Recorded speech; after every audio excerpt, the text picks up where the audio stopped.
ಒಂದು ಊರಿರುತ್ತೆ. ಆ ಊರಿನಲ್ಲಿ ಎಲ್ಲಾ ವರ್ಗದವರು ಕೂಡ ಇರ್ತಾರೆ. ವರ್ಗದವರು ಅಂತಂದ್ರೆ ಮಡಿಕೆ ಮಾಡೋರಿರ್ಬೋದು, ಚಿನ್ನ ಮಾಡೋರಿರ್ಬೋದು, ಬಟ್ಟೆ ನೇಯೋರಿರ್ಬೋದು, ಅಥವಾ ಕೂಲಿ ಕೆಲಸವನ್ನ ಮಾಡೋರಿರ್ಬೋದು. ಪ್ರತಿಯೊಬ್ರು ಕೂಡ ಆ ಊರಿನಲ್ಲಿ ವಾಸವಾಗಿರ್ತಾರೆ. ಆ ಊರಿನ ಎಲ್ಲಾ ಜನರು ಸೇರಿ ಒಂದು ನಿರ್ಧಾರವನ್ನ ತಗೊಳ್ತಾರೆ. ನಮ್ಮ ಊರಿಗೆ ಒಂದು ದೇವಸ್ಥಾನ ಬೇಕು, ನಾವು ಈ ಊರಿನಲ್ಲಿ ಒಂದು ದೇವಸ್ಥಾನವನ್ನ ಕಟ್ಟೋಣ ಅಂತ.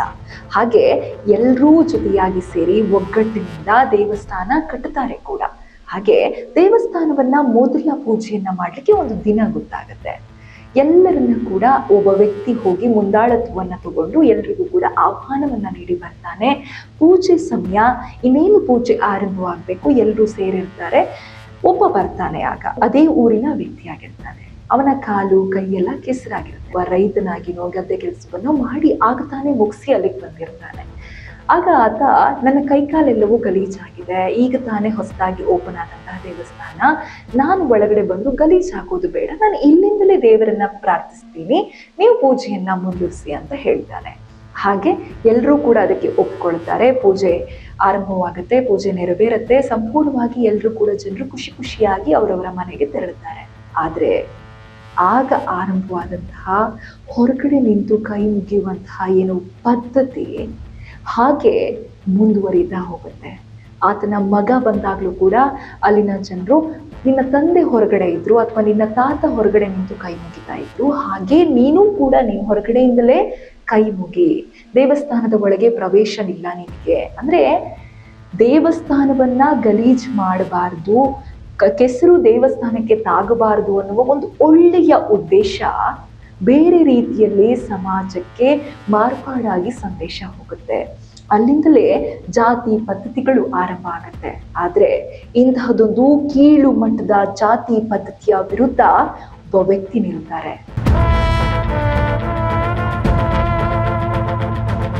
ಆ ವ್ಯಕ್ತಿಯ ಜೀವನದ ಆಗು ಹೋಗು ಸಾಧನೆಗಳೇ ಇವತ್ತಿನ ನಮ್ಮ ಸಾಧಕರ ಕತೆ. ನಿಮ್ಮನ್ನ ಬಿಟ್ಟುಕೊಳ್ಳದ ದೇವಸ್ಥಾನಗಳಿಗೆ ಹೋಗಿ ಗುಲಾಮರಾಗುವ ಬದಲು ಗ್ರಂಥಾಲಯಗಳಿಗೆ ಹೋಗಿ ವಿದ್ವಾಂಸರಾಗಿ ಎನ್ನುವ ಮಾತು ಇವತ್ತಿಗೂ ಎಲ್ಲರ ಕಿವಿಗಳಲ್ಲಿ ಗುಯಿಗುಡ್ತಾ ಇದೆ. ಈ ಮಾತನಾಡಿದವರು ಬೇರೆ ಯಾರೂ ಅಲ್ಲ, ನಮ್ಮ ಸಂವಿಧಾನದ ಶಿಲ್ಪಿ ಡಾಕ್ಟರ್ BR ಅಂಬೇಡ್ಕರ್.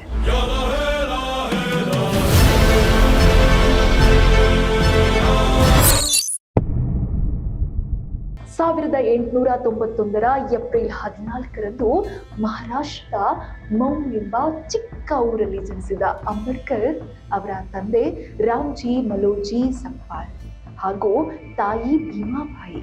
ಇವರಿಗೆ 14 ಜನ ಮಕ್ಕಳಿರ್ತಾರೆ. ಆದರೆ ಅಂಬೇಡ್ಕರ್ ಅವರೇ ಇವರ ಕೊನೆಯ ಪುತ್ರ. ಇವರ ಬಾಲ್ಯವೇ ಕಠಿಣ ಪರೀಕ್ಷೆಗಳ ಸರಮಾಲೆ. ಅಂಬೇಡ್ಕರ್ ಅವರ ಶಿಕ್ಷಣ ಯಾನ ಒಂದು ಸಾಧನೆ ಮಾತ್ರ ಅಲ್ಲ, ಒಂದು ಕ್ರಾಂತಿ. ಮಹಾರಾಷ್ಟ್ರದ ಸಾತಾರಾ ಮತ್ತು ಮುಂಬೈಯಲ್ಲಿ ಪ್ರಾಥಮಿಕ ಮತ್ತು ತನ್ನ ಪ್ರೌಢ ಶಿಕ್ಷಣವನ್ನ ಕಷ್ಟದಿಂದಲೇ ಮುಗಿಸ್ತಾರೆ. 1912ರಲ್ಲಿ ಮುಂಬೈನ ಎಲ್ಫಿನ್ಸ್ಟೋನ್ ಕಾಲೇಜಿನಲ್ಲಿ ತನ್ನ ಪದವಿಯನ್ನ ಪಡೆತಾರೆ. ಅದು ಆ ಕಾಲದಲ್ಲಿ ಒಬ್ಬ ದಲಿತ ವಿದ್ಯಾರ್ಥಿಗೆ ಅಸಾಧ್ಯವೆನಿಸಿದ ಸಾಧನೆ. ಆದರೆ ಅವರ ಕನಸು ಭಾರತದ ಗಡಿಗಳನ್ನ ಮೀರಿ ಹೋಗಿತ್ತು. ಅದೇ ಬಾಲಕ ಬರೋಡಾದ ವಿದ್ಯಾರ್ಥಿ ವೇತನವನ್ನ ನೆರವಾಗಿಸಿಕೊಂಡು ತನ್ನ ಪ್ರತಿಭೆಯಿಂದ ಅಮೆರಿಕದ ಕೊಲಂಬಿಯಾ ವಿಶ್ವವಿದ್ಯಾಲಯದ ಮೆಟ್ಟಿಲೇರುತ್ತಾರೆ. ಅಲ್ಲಿ ಅವರು ಕೇವಲ ಓದಿಲ್ಲ, ತಮ್ಮ ಪ್ರತಿಭೆಯನ್ನ ಇಡೀ ಜಗತ್ತಿಗೆ ತೋರಿಸ್ತಾರೆ. 1915ರಲ್ಲಿ MA ಇನ್ ಎಕನಾಮಿಕ್ಸ್ ಅನ್ನು ಮುಗಿಸ್ತಾರೆ. 1917ರಲ್ಲಿ PhD ಪದವಿಯನ್ನ ಪಡ್ಕೊಳ್ತಾರೆ. ಅಮೆರಿಕದ ನಂತರ ಅವರ ಹೆಜ್ಜೆಗಳು ಇಂಗ್ಲೆಂಡಿನತ್ತ ಸಾಗುತ್ತೆ. ನಂತರ ಲಂಡನ್ ಸ್ಕೂಲ್ ಆಫ್ ಎಕನಾಮಿಕ್ಸ್ನಲ್ಲಿ ವಿದ್ಯಾಭ್ಯಾಸವನ್ನ ಮಾಡ್ತಾರೆ. ಕಾನೂನು ಮತ್ತು ಅರ್ಥಶಾಸ್ತ್ರ ಈ ಎರಡರಲ್ಲೂ ಕೂಡ ಮೇಲುಗೈ ಸಾಧಿಸಿದ ಅಪರೂಪದ ಪ್ರತಿಭೆ ಇವರು. ಡಾಕ್ಟರೇಟ್ ಗಳಿಸಿದ ಭಾರತೀಯರಲ್ಲೇ ಒಬ್ಬರಾಗ್ತಾರೆ. ಶಿಕ್ಷಣವೇ ಶಕ್ತಿ ಎಂಬ ಸಂದೇಶವನ್ನ ಜಗತ್ತಿಗೆ ತೋರಿಸಿದ ಮಹಾನ್ ಚಿಂತಕ. ಅವರ ವಿದ್ಯಾಭ್ಯಾಸದ ಪಟ್ಟಿಯಲ್ಲಿ ಒಂದಲ್ಲ ಎರಡಲ್ಲ ಬಹುಪಾಲು ಉನ್ನತ ಪದವಿಗಳು ಸೇರಿಕೊಳ್ತಾ ಹೋಗ್ತವೆ. ಅದು ಕೇವಲ ಪದವಿಗಳ ಸಂಖ್ಯೆ ಮಾತ್ರವಲ್ಲ, ಅದು ಅವರ ಪರಿಶ್ರಮದ ಪ್ರತೀಕ. ಅವಮಾನ, ಅಸಮಾನತೆ, ಸಮಾಜದ ನಿರಾಕರಣೆ ಇವೆಲ್ಲವೂ ಅವರ ಶಿಕ್ಷಣದ ಮುಂದೆ ಸೋತು ಹೋಗ್ತವೆ. ಅಂಬೇಡ್ಕರ್ ಅವರ ಶಿಕ್ಷಣ ಅವರನ್ನ ನಾಯಕನನ್ನಾಗಿ ಮಾಡುತ್ತೆ. ಅವರ ಜ್ಞಾನ ಭಾರತ ಭವಿಷ್ಯವನ್ನೇ ರೂಪಿಸುತ್ತೆ. ಶಾಲೆಯಲ್ಲಿ ಕುಳಿತುಕೊಳ್ಳಲು ಅವಕಾಶ ಸಿಗದ ಒಬ್ಬ ಬಾಲಕ ಜಗತ್ತಿನ ವಿಶ್ವವಿದ್ಯಾಲಯಗಳಲ್ಲಿ ಮೇಲುಗೈ ಸಾಧಿಸಿದ ಮಹಾನ್ ಚಿಂತಕರಾಗ್ತಾರೆ. ಡಾಕ್ಟರ್ BR ಅಂಬೇಡ್ಕರ್ ಮಹಾನ್ ಚಿಂತಕ, ಸಂವಿಧಾನ ಶಿಲ್ಪಿಯಾಗಿದ್ದವರು. ಅವರ ಜೀವನದಲ್ಲಿ ಕೆಲವು ವಿಚಾರಗಳು ದೊಡ್ಡ ಮಟ್ಟದಲ್ಲಿ ಚರ್ಚೆಗೆ ಕೂಡ ಕಾರಣ ಆಗುತ್ತೆ. ಯಾಕಂತಂದ್ರೆ ಕಾಂಟ್ರವರ್ಸಿಗಳು, ಟೀಕೆಗಳಿಂದ ಯಾರೂ ಕೂಡ ಹೊರತಾಗಿಲ್ಲ. ಅಂಬೇಡ್ಕರ್ ಅವರ ಮೊದಲ ವಿವಾದವೇ ಗಾಂಧೀಜಿಯ ಜೊತೆಗಿರುತ್ತೆ. ಗಾಂಧೀಜಿ ಜೊತೆಗಿನ ಭಿನ್ನಾಭಿಪ್ರಾಯ ದೊಡ್ಡ ಮಟ್ಟಕ್ಕೆ ಸದ್ದು ಮಾಡುತ್ತೆ. ಅಂಬೇಡ್ಕರ್ ಮತ್ತು ಮಹಾತ್ಮ ಗಾಂಧೀಜಿ ನಡುವೆ ದಲಿತರ ಹಕ್ಕುಗಳ ವಿಚಾರದಲ್ಲಿ ಭಿನ್ನಾಭಿಪ್ರಾಯ ಮೂಡುತ್ತೆ. ಅಂಬೇಡ್ಕರ್ ಪ್ರತ್ಯೇಕ ಮತದಾರ ಪಟ್ಟಿಗೆ ಬೆಂಬಲ ನೀಡ್ತಾ ಹೋಗ್ತಾರೆ. ಗಾಂಧೀಜಿ ಇದಕ್ಕೆ ಸಂಪೂರ್ಣವಾಗಿ ವಿರೋಧವನ್ನ ವ್ಯಕ್ತಪಡಿಸ್ತಾರೆ. ಕೊನೆಗೆ ಪೂನಾ ಒಪ್ಪಂದದ ಮೂಲಕ ಸಮಜಾಯಿಸಿ ಕೂಡ ಆಗುತ್ತೆ. ಆದ್ರೆ ಇದು ಇತಿಹಾಸದಲ್ಲೇ ದೊಡ್ಡ ರಾಜಕೀಯ ಚರ್ಚೆಯಾಗಿ ಉಳಿದು ಹೋಗುತ್ತೆ. ಇನ್ನು ಕಾಂಗ್ರೆಸ್ ವಿರುದ್ಧದ ಟೀಕೆಗಳು. ಅಂಬೇಡ್ಕರ್ ಕಾಂಗ್ರೆಸ್ ಪಕ್ಷದ ಮೇಲೆ ಹಲವು ಬಾರಿ ಕಠಿಣ ಟೀಕೆಗಳನ್ನ ಮಾಡಿರ್ತಾರೆ. ಇವತ್ತಿಗೂ ಬಹುಶಃ ಕಾಂಗ್ರೆಸ್ ಪಕ್ಷಕ್ಕೆ ಅಂಬೇಡ್ಕರ್ ಒಂದು ರೀತಿಯಲ್ಲಿ ಬೆಂಬಲವೂ ಹೌದು, ಇನ್ನೊಂದು ರೀತಿಯಲ್ಲಿ ದುಸ್ವಪ್ನವೂ ಹೌದು. ಇನ್ನು ದಲಿತರ ಸಮಸ್ಯೆಗಳನ್ನ ಗಂಭೀರವಾಗಿ ತೆಗೆದುಕೊಳ್ಳುತ್ತಿಲ್ಲ ಅನ್ನುವ ಒಂದು ಆರೋಪದ ಅಡಿಯಲ್ಲಿ ಅಂಬೇಡ್ಕರ್ ಕಾಂಗ್ರೆಸ್ ವಿರುದ್ಧ ಟೀಕೆಯನ್ನ ಮಾಡ್ತಾರೆ. ಸ್ವಾತಂತ್ರ್ಯಕ್ಕಿಂತ ಸಾಮಾಜಿಕ ನ್ಯಾಯ ಮುಖ್ಯ ಎಂದು ಹೇಳ್ತಾರೆ. ಇದರಿಂದ ಕಾಂಗ್ರೆಸ್ ಮತ್ತು ಅಂಬೇಡ್ಕರ್ ನಡುವೆ ತೀವ್ರ ರಾಜಕೀಯ ಭಿನ್ನಾಭಿಪ್ರಾಯಗಳು ಕಂಡುಬರುತ್ತೆ. ಅಂದಿನ ವಿವಾದ ಇವತ್ತಿನ ಕಾಂಗ್ರೆಸ್ನ ಭವಿಷ್ಯವಾಗಿ ಮಾರ್ಪಡುತ್ತೆ. ಇನ್ನು ಮೂರನೆಯದು ಅನಿಹಿಲೇಷನ್ ಆಫ್ ಕ್ಯಾಸ್ಟ್. ಈ ಪುಸ್ತಕ ಅಂಬೇಡ್ಕರ್ ಬರೆದ ಕೃತಿ. ಇದು ದೊಡ್ಡ ವಿವಾದಕ್ಕೆ ಕಾರಣ ಆಗುತ್ತೆ. ಜಾತಿ ವ್ಯವಸ್ಥೆಯ ಮೇಲೆ ತೀವ್ರ ಟೀಕೆಯನ್ನ ಮಾಡ್ತಿದ್ದಾರೆ ಅಂಬೇಡ್ಕರ್ ಎನ್ನುವ ಮಾತುಗಳು ಕೇಳಿ ಬರುತ್ತೆ. ಹಿಂದೂ ಧರ್ಮದ ಸಾಮಾಜಿಕ ರಚನೆ ಬಗ್ಗೆ ಪ್ರಶ್ನೆ ಮೂಡುತ್ತೆ. ಕೆಲವರು ಇದನ್ನ ಕ್ರಾಂತಿಕಾರಿ ಚಿಂತನೆ ಎಂದು ಬೆಂಬಲ ನೀಡಿ ಕೊಂಡಾಡಿದ್ರೆ, ಕೆಲವರು ಇದನ್ನ ಸಂಪೂರ್ಣವಾಗಿ ವಿರೋಧಿಸ್ತಾರೆ. ಇನ್ನು ಇಲ್ಲಿಗೆ ನಿಂತಿಲ್ಲ. ಮುಂದೆ ಹಿಂದೂ ಧರ್ಮವನ್ನ ತ್ಯಜಿಸಿ ಬೌದ್ಧ ಧರ್ಮವನ್ನ ಅಂಬೇಡ್ಕರ್ ಸ್ವೀಕರಿಸ್ತಾರೆ. ಈ ವಿಚಾರ ಕೂಡ ಒಂದು ಟೀಕೆಯಾಗಿ, ಒಂದು ವಿವಾದಾತ್ಮಕವಾಗಿ ಮಾರ್ಪಾಡುಕೊಳ್ಳುತ್ತೆ. 1956ರಲ್ಲಿ ಅಂಬೇಡ್ಕರ್ ಬೌದ್ಧ ಧರ್ಮವನ್ನ ಸ್ವೀಕರಿಸ್ತಾರೆ. ನಾನು ಹಿಂದುವಾಗಿ ಹುಟ್ಟಿದ್ದೇನೆ, ಆದರೆ ಹಿಂದುವಾಗಿ ಸಾಯೋದಿಲ್ಲ ಎಂಬ ಮಾತು ಪ್ರಸಿದ್ಧಿಯನ್ನ ಪಡ್ಕೊಳ್ಳುತ್ತೆ. ಆದ್ರೆ ಸಾವಿರಾರು ಅನುಯಾಯಿಗಳು ಅವರ ಜೊತೆ ಧರ್ಮಾಂತರಗೊಳ್ಳುತ್ತಾರೆ. ಇದು ಸಾಮಾಜಿಕ ಕ್ರಾಂತಿ ಅಂತಾರೆ. ಜೊತೆಗೆ ಧಾರ್ಮಿಕ ವಿವಾದಕ್ಕೂ ಕೂಡ ಕಾರಣ ಆಗುತ್ತೆ. ಯಾವುದೇ ವಿವಾದಗಳನ್ನ ಲೆಕ್ಕಿಸೋದಿಲ್ಲ. ಬದಲಿಗೆ ಹಿಂದೂ ಧರ್ಮದ ಮೌಢ್ಯತೆ, ಜಾತಿ ಕೀಳರಿಮೆ, ಅಸ್ಪೃಶ್ಯತೆ, ಮೂಢನಂಬಿಕೆಗಳನ್ನ ತ್ಯಜಿಸ್ತಾರೆ. ಸಂವಿಧಾನ ರಚನೆ ಕುರಿತು ಕೂಡ ಹಲವಾರು ಟೀಕೆಗಳನ್ನ ಅಂಬೇಡ್ಕರ್ ಅವರು ಎದುರಿಸ್ತಾರೆ. ಸಂವಿಧಾನದ ರಚನೆ ವೇಳೆ ಅಂಬೇಡ್ಕರ್ ವಿರುದ್ಧ ಹಲವಾರು ಟೀಕೆಗಳು ಕೇಳಿ ಬರುತ್ತೆ. ಆ ಟೀಕೆಗಳು ಬೇರೆ ಯಾವುದೂ ಅಲ್ಲ. ಅಂಬೇಡ್ಕರ್ ದಲಿತರ ಪರ ನಿಂತಿದ್ದಾರೆ ಮತ್ತು ಅಲ್ಪಸಂಖ್ಯಾತರ ಪರ ನಿಂತಿದ್ದಾರೆ. ಅವರಿಗಾಗಿಯೇ ಸಂವಿಧಾನವನ್ನ ರಚನೆ ಮಾಡಿ ಮೀಸಲಾತಿಗಳನ್ನ ಅವರಿಗಾಗಿಯೇ ಮೀಸಲಾಗಿ ಇಟ್ಟಿದ್ದಾರೆ ಅನ್ನುವಂತಹ ಒಂದಿಷ್ಟು ಟೀಕೆಗಳು, ಟಿಪ್ಪಣಿಗಳು ಕೇಳಿ ಬರುತ್ತೆ. ಆದ್ರೆ ಇದ್ಯಾವುದಕ್ಕೂ ಅಂಬೇಡ್ಕರ್ ಅವರು ತಲೆ ಕೆಡಿಸ್ಕೊಳ್ತಿಲ್ಲ. ಬಹುಶಃ ಇದೇ ಒಂದಿಷ್ಟು ವಿವಾದಗಳೇ, ಇದೇ ಒಂದಿಷ್ಟು ಆರೋಪಗಳೇ ಅಂಬೇಡ್ಕರ್ ಅವರ ರಾಜಕೀಯ ಭವಿಷ್ಯಕ್ಕೂ ಕೂಡ ಧಕ್ಕೆಯನ್ನ ಉಂಟು ಮಾಡುತ್ತೆ, ಸಮಸ್ಯೆಯನ್ನ ಉಂಟು ಮಾಡುತ್ತೆ. ಇನ್ನು ಇವತ್ತಿಗೂ ಕೂಡ ಈ ಒಂದಿಷ್ಟು ಅಲಿಗೇಷನ್ಗಳು ನಡೀತಲೇ ಇದ್ದಾವೆ. ಅಂಬೇಡ್ಕರ್ ಅವರ ಸಂವಿಧಾನ ಕೇವಲ ಅಲ್ಪಸಂಖ್ಯಾತರಿಗಾಗಿ, ದಲಿತರಿಗಾಗಿ ಮಾತ್ರ ಸೀಮಿತವಾಗಿರಲಿಲ್ಲ. ಬದಲಿಗೆ ಪುರುಷ ಪ್ರಧಾನದ ಸಮಾಜದಲ್ಲೂ ಮಹಿಳೆಯರಿಗಾಗಿ ಧ್ವನಿ ಎತ್ತಿದ ಏಕೈಕ ವ್ಯಕ್ತಿ ಅಂಬೇಡ್ಕರ್ ಆಗ್ತಾರೆ. ಅಂಬೇಡ್ಕರ್ ಅವರ ನಿಲುವು ಮಹಿಳೆಯರ ಪ್ರಬಲತೆಯ ಕುರಿತಾಗಿಯೂ ಇರುತ್ತೆ. ಹಾಗಾಗಿ ಬಹುಶಃ ಅಂಬೇಡ್ಕರ್ ಅವರು ಹೇಳ್ತಾರೆ, ಒಂದು ಸಮುದಾಯದ ಪ್ರಗತಿಯನ್ನ ನಾನು ಅದರ ಮಹಿಳೆಯರ ಪ್ರಗತಿಯ ಮೂಲಕ ಅಳಿತೇನೆ ಅಂತ. ಆದ್ರೆ ಇಂತಹದೊಂದು ಸಂವಿಧಾನವನ್ನ ರಚನೆ ಮಾಡಿದ ಅಂಬೇಡ್ಕರ್ ಬಗ್ಗೆ ಆಗ ಟೀಕೆಗಳು ಉಂಟಾಗುತ್ತೆ, ಆರೋಪಗಳು ಕೇಳಿ ಬರುತ್ತೆ. ಇದೇ ಅವರ ರಾಜಕೀಯ ಭವಿಷ್ಯಕ್ಕೂ ಕೂಡ ಹೊಡೆತಾಗುತ್ತೆ. ಇನ್ನು ಕೇವಲ ಸಂವಿಧಾನದಲ್ಲೇ ಅವರ ಆರೋಪಗಳು, ಟೀಕೆಗಳು ನಿಂತು ಹೋಗಲ್ಲ. ಮುಂದೆ ಆರ್ಥಿಕ ನೀತಿಗಳ ಬಗ್ಗೆ ಕೂಡ ಭಿನ್ನಾಭಿಪ್ರಾಯಗಳು ಹುಟ್ಟುಕೊಳ್ಳುತ್ತೆ. ಅಂಬೇಡ್ಕರ್ ಅವರ ಆರ್ಥಿಕ ಚಿಂತನೆಗಳು ಕೆಲವರಿಗೆ ವಿಭಿನ್ನವಾಗಿರುತ್ತೆ. ರಾಜ್ಯ ನಿಯಂತ್ರಿತ ಆರ್ಥಿಕತೆಯ ಪರ ಅಭಿಪ್ರಾಯ ಒಂದಿಷ್ಟು ಜನರಿಗೆ ನುಂಗಲಾಗದ ಬಿಸಿ ತುಪ್ಪವಾಗಿ ಮಾರ್ಪಾಡಾಗುತ್ತೆ. ಭೂ ಸುಧಾರಣೆ ಮತ್ತು ಸಂಪನ್ಮೂಲ ಹಂಚಿಕೆ ಕುರಿತು ಕೂಡ ಒಂದಿಷ್ಟು ಚರ್ಚೆಗಳು ಉಂಟಾಗುತ್ತೆ. ಇದು ಕೂಡ ಒಂದಿಷ್ಟು ಜನರು ಒಪ್ಪಿಕೊಳ್ಳುವುದಿಲ್ಲ. ಅವರ ಜೀವನದ ಹೋರಾಟದ ಕತೆ ನಮಗೆ ಗೊತ್ತು. ಆದರೆ ಅವರು ಹೊತ್ತ ಜವಾಬ್ದಾರಿಗಳು, ನಿರ್ವಹಿಸಿದ ಪ್ರಮುಖ ಇಲಾಖೆಗಳು, ಅದು ಒಂದು ವಿಭಿನ್ನ ಅಧ್ಯಾಯ.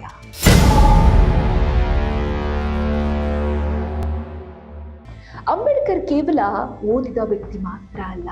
ಅವರು ಒಂದು ಚಳುವಳಿ, ಸಮಾನತೆಗಾಗಿ, ಹಕ್ಕುಗಳಿಗಾಗಿ, ಮಾನವೀಯತೆಗಾಗಿ ಹೋರಾಡಿದ ಒಬ್ಬ ಯೋಧ. ಶಿಕ್ಷಣ, ಹೋರಾಟ, ಸಂಘಟನೆ ಎಂಬ ಘೋಷಣೆಯ ಮೂಲಕ ಸಮಾಜದಲ್ಲಿ ಕ್ರಾಂತಿ ಮೂಡಿಸಿದ ನಾಯಕ. ಭಾರತ ಸ್ವಾತಂತ್ರ್ಯ ಪಡೆದಾಗ, ದೇಶಕ್ಕೆ ಸಂವಿಧಾನ ರಚಿಸುವ ಹೊಣೆಗಾರಿಕೆ ಬಂದಾಗ ಅದರ ಶಿಲ್ಪಿಯಾಗಿ ಹೊರಹೊಮ್ಮಿದವರು ಅಂಬೇಡ್ಕರ್. ಪ್ರತಿ ಭಾರತೀಯನಿಗೂ ಕೂಡ ಸಮಾನ ಹಕ್ಕುಗಳನ್ನ ನೀಡಿದ ಭಾರತದ ಸಂವಿಧಾನ ಅವರ ಅಮೂಲ್ಯ ಕೊಡುಗೆ. ಸ್ವತಂತ್ರ ಭಾರತದ ಮೊದಲ ಕಾನೂನು ಸಚಿವರಾಗಿ ಡಾಕ್ಟರ್ ಅಂಬೇಡ್ಕರ್ ದೇಶದ ನ್ಯಾಯ ವ್ಯವಸ್ಥೆಗೆ ಬಲವಾದ ಅಡಿಪಾಯವನ್ನ ಹಾಕ್ತಾರೆ.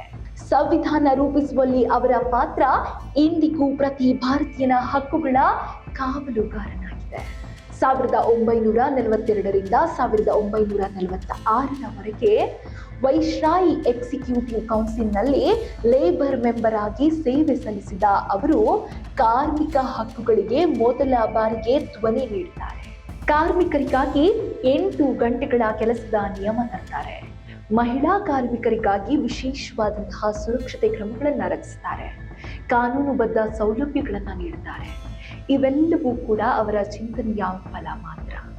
ಅವರು ನೋಡಿದ ಇಲಾಖೆ ಕೇವಲ ಲೇಬರ್ ಮಾತ್ರವಲ್ಲ, ಇರಿಗೇಷನ್ ಅಂಡ್ ಪವರ್ ಕ್ಷೇತ್ರದಲ್ಲೂ ಕೂಡ ಮಹತ್ವದ ನಿರ್ಧಾರಗಳನ್ನ ಕೈಗೊಂಡ್ರು. ನದಿ ಜೋಡಣೆ, ನೀರಾವರಿ ಯೋಜನೆಗಳು ಭವಿಷ್ಯ ಭಾರತದ ಅಭಿವೃದ್ಧಿ ದಿಕ್ಕು ತೋರಿದವು.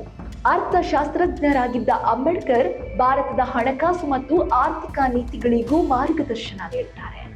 ರಿಸರ್ವ್ ಬ್ಯಾಂಕ್ ಆಫ್ ಇಂಡಿಯಾ ಸ್ಥಾಪನೆಗೆ ಅವರ ಚಿಂತನೆ ಮೂಲ ಕಾರಣವೆಂದು ಈಗಲೂ ಕೂಡ ಪರಿಗಣಿಸಲಾಗಿದೆ. ಡಾಕ್ಟರ್ ಬಾಬಾ ಸಾಹೇಬ್ ಅಂಬೇಡ್ಕರ್ ಅವರ ವೈವಾಹಿಕ ಜೀವನವು ಅವರ ಹೋರಾಟದಷ್ಟೇ ಅರ್ಥಪೂರ್ಣವಾಗಿತ್ತು.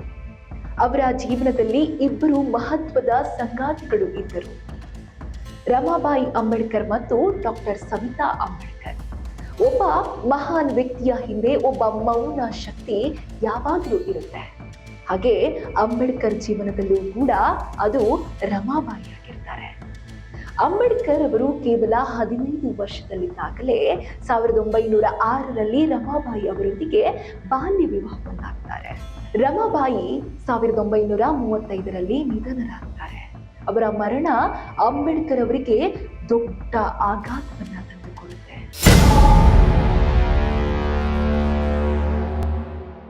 ಇನ್ನು ಎರಡನೇ ಪತ್ನಿ ಡಾಕ್ಟರ್ ಸವಿತಾ ಅಂಬೇಡ್ಕರ್ 1948ರಲ್ಲಿ ಅಂಬೇಡ್ಕರ್ ಅವರು ಡಾಕ್ಟರ್ ಸವಿತಾ ಅವರೊಂದಿಗೆ ಮತ್ತೆ ವಿವಾಹವಾಗ್ತಾರೆ. ಸವಿತಾ ಅವರು ವೈದ್ಯೆಯಾಗಿರ್ತಾರೆ. ಅಂಬೇಡ್ಕರ್ ಅವರ ಆರೋಗ್ಯದ ಕಾಳಜಿ ವಹಿಸ್ತಾರೆ. ಜೀವನದ ಕೊನೆಯ ಹಂತದಲ್ಲೂ ಅವರ ಬೆಂಬಲ ಅತ್ಯಂತ ಮುಖ್ಯವಾಗಿರುತ್ತೆ. ಅಂಬೇಡ್ಕರ್ ಅವರ ವೈವಾಹಿಕ ಜೀವನ ಒಂದು ಕಡೆ ತ್ಯಾಗ ಮತ್ತು ಬೆಂಬಲವಾದರೆ, ಮತ್ತೊಂದು ಕಡೆ ಆರೈಕೆ ಮತ್ತು ಜೊತೆಯಾದ ಬದುಕಾಗಿರುತ್ತೆ. ಇಬ್ಬರು ಪತ್ನಿಯರು ಅವರ ಜೀವನದ 2 ವಿಭಿನ್ನ ಹಂತಗಳಲ್ಲಿ ಮುಖ್ಯ ಪಾತ್ರವನ್ನ ವಹಿಸ್ತಾರೆ. ಡಾಕ್ಟರ್ ಅಂಬೇಡ್ಕರ್ ಮತ್ತು ಅವರ ಮೊದಲ ಪತ್ನಿ ರಮಾಬಾಯಿ ಅಂಬೇಡ್ಕರ್ ಅವರಿಗೆ ಒಟ್ಟು 5 ಜನ ಮಕ್ಕಳು ಜನಿಸಿರ್ತಾರೆ. ಆದರೆ ದುಃಖಕರ ವಿಚಾರ ಅಂದ್ರೆ ಅವರಲ್ಲಿ ಬಹುತೇಕ ಮಕ್ಕಳು ಬಾಲ್ಯದಲ್ಲೇ ಮೃತಪಡ್ತಾರೆ. ಬದುಕಿ ಉಳಿದ ಏಕೈಕ ಪುತ್ರ ಅಂದ್ರೆ ಯಶವಂತ್ ಅಂಬೇಡ್ಕರ್. ತಂದೆಯ ಹಾದಿಯಲ್ಲೇ ಸಾಮಾಜಿಕ ಕಾರ್ಯಗಳಲ್ಲಿ ತನ್ನನ್ನು ತಾನು ತೊಡಗಿಸಿಕೊಂಡಿದ್ರು.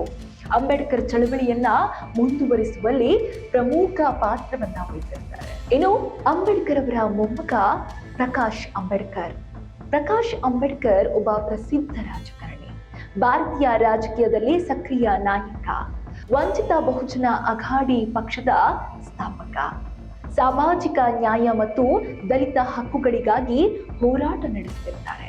ಈಗಲೂ ಕೂಡ ಅವರು ಅಂಬೇಡ್ಕರ್ ಅವರ ಹಾದಿಯಲ್ಲೇ ಸಾಗ್ತಾ ಇದ್ದಾರೆ.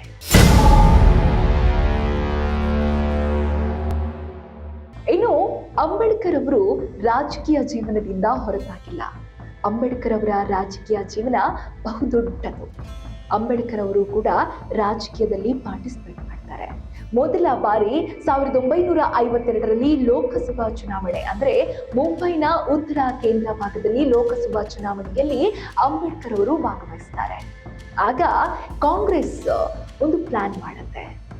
ಅಂಬೇಡ್ಕರ್ ಅವರನ್ನ ಹೇಗಾದ್ರೂ ಸೋಲಿಸಲೇಬೇಕು, ನಮ್ಮ ವಿರುದ್ಧ ಧ್ವನಿ ಎತ್ತುತ್ತಾರೆ, ಅದರಲ್ಲೂ ನಮ್ಮ ವಿರುದ್ಧ ಅನ್ನೋದಕ್ಕಿಂತ ಹೆಚ್ಚಾಗಿ ಸಮಾಜದ ಪರವಾಗಿ ಧ್ವನಿ ಎತ್ತುತ್ತಾರೆ ಅನ್ನುವಂತಹ ಕಾರಣಕ್ಕೆ ಚುನಾವಣೆಯಲ್ಲಿ ಅಕಸ್ಮಾತ್ ಗೆದ್ರೆ ಇನ್ನಷ್ಟು ಅಂಬೇಡ್ಕರ್ ಅವರ ಧ್ವನಿಗೆ ಪುಷ್ಟಿ ಸಿಕ್ಕಂತಾಗುತ್ತೆ ಅನ್ನುವಂತಹ ಕಾರಣಕ್ಕೆ ಕಾಂಗ್ರೆಸ್ ಅವರು ಅಂಬೇಡ್ಕರ್ ಅವರ ಜೊತೆ ಇರುವಂತಹ ಒಂದಿಷ್ಟು ಜನರನ್ನ ತಮ್ಮ ಪಕ್ಷದ ಕಡೆ ಎಳ್ಕೊಳ್ತಾರೆ. ಹಾಗೆ ಅವತ್ತಿನ ದಿನ ಅಂಬೇಡ್ಕರ್ ವಿರುದ್ಧ ಲೋಕಸಭಾ ಚುನಾವಣೆಯಲ್ಲಿ ನಿಂತಹ ವ್ಯಕ್ತಿ ನಾರಾಯಣ ಸಧೋಬಾ ಕಚ್ರೋಲ್ಕರ್. ಆಗ ಸುಮಾರು 14,000 ಮತಗಳ ಅಂತರದಲ್ಲಿ ಅಂಬೇಡ್ಕರ್ ಅವರು ಮೊದಲ ಬಾರಿ ರಾಜಕೀಯದಲ್ಲಿ ಸೋಲುತ್ತಾರೆ.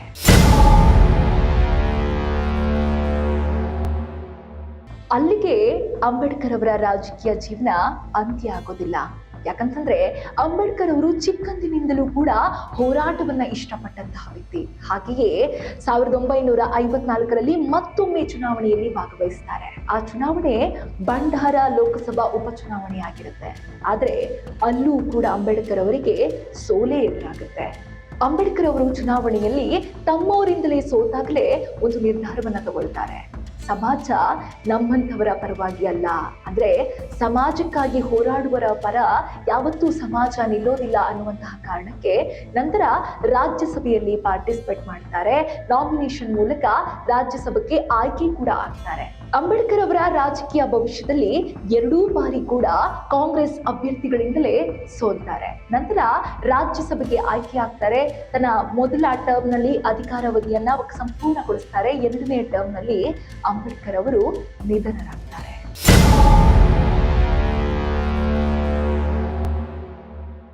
ಆದರೆ ಇವತ್ತಿಗೂ ಕೂಡ ದೇಶದ ರಾಜಕೀಯದಲ್ಲಿ ಅಂಬೇಡ್ಕರ್ ಜೀವಿತ. ಕಾಂಗ್ರೆಸ್ ಪಕ್ಷವನ್ನ ಯಾವಾಗಲೂ ಕೂಡ ಬಿಜೆಪಿ ಇದೊಂದೇ ಅಸ್ತ್ರದಿಂದ ಟೀಕೆ ಮಾಡ್ತಾ ಇರುತ್ತೆ. ಯಾಕಂದ್ರೆ ಅಂಬೇಡ್ಕರನ್ನ ಸೋಲಿಸಿದ ಪಕ್ಷ ನೀವು, ಸಂವಿಧಾನದ ಬಗ್ಗೆ ಮಾತನಾಡುವ ಅರ್ಹತೆ ನಿಮಗಿಲ್ಲ ಅನ್ನುವಂತಹ ಅಸ್ತ್ರವನ್ನ ಯಾವಾಗಲೂ ತನ್ನ ರಾಜಕೀಯ ಗಾಳವಾಗಿ ಬಿಜೆಪಿ ಬಳಸ್ತಲೇ ಇರುತ್ತೆ. ಅಂಬೇಡ್ಕರ್ ಒಬ್ಬ ವ್ಯಕ್ತಿಯಲ್ಲ, ಒಂದು ಚಿಂತನೆ, ಒಂದು ಶಕ್ತಿ, ಒಂದು ಪ್ರೇರಣೆ. ಅವರ ಜೀವನ ಹೇಳುವುದು ಒಂದೇ ಮಾತು: ಶಿಕ್ಷಣದಿಂದ ಏಳಿ, ಹಕ್ಕಿಗಾಗಿ ಹೋರಾಡಿ, ಸಮಾಜವನ್ನ ಬದಲಾಯಿಸಿ. ಇವರು ಡಾಕ್ಟರ್ BR ಅಂಬೇಡ್ಕರ್, ಭಾರತದ ಶಾಶ್ವತ ಪ್ರೇರಣೆ. Let us leave aside words which frighten people. Let us even make concession to the prejudices of our opponents.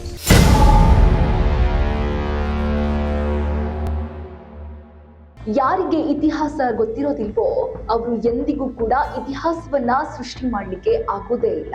ಇದು ಅಂಬೇಡ್ಕರ್ ಅವರ ಮಾತು. ಅದೇ ರೀತಿ ಇತಿಹಾಸ ಎಲ್ಲಿಯವರೆಗೆ ಇರುತ್ತೋ ಅಲ್ಲಿಯವರೆಗೂ ಕೂಡ ಅಂಬೇಡ್ಕರು ಜೀವಂತವಾಗಿರ್ತಾರೆ. ಅಂತಹ ಮಹಾನ್ ವ್ಯಕ್ತಿ, ಅಂತಹ ಮಹಾನ್ ನಾಯಕನಿಗೆ ನಮ್ಮ ಸಪ್ತಾಶ್ವ ತಂಡದಿಂದ ಹುಟ್ಟು ಹಬ್ಬದ ಹಾರ್ದಿಕ ಶುಭಾಶಯಗಳು. ರಾಷ್ಟ್ರ ಸಂವಿಧಾನಕ್ಕೆ ನೀನೆ ಶಿಲ್ಪಿಯು.